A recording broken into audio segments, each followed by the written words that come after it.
अस्सलाम वालेकुम दोस्तों, आज का लतीफ़ा। पठान अपने दोस्त से, क्या तुम्हारे अंडरवेयर में सुराख है? दोस्त, नहीं तो। पठान बोला, तो फिर टांगे कहाँ से डालते हो साले? आज का दूसरा लतीफ़ा।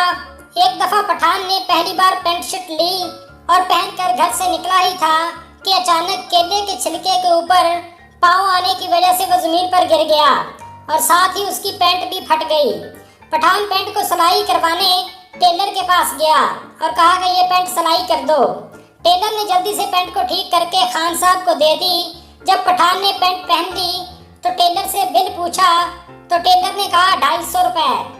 पठान ने दर्जी को 500 रुपए दे दिए। दर्जी ने हैरान होकर पूछा, खान साहब ये तो 500 हैं। पठान ने कहा, तुम्हारा बिल सुनकर मेरी पैंट फिर फट गई है। ये 250 उसके लिए है।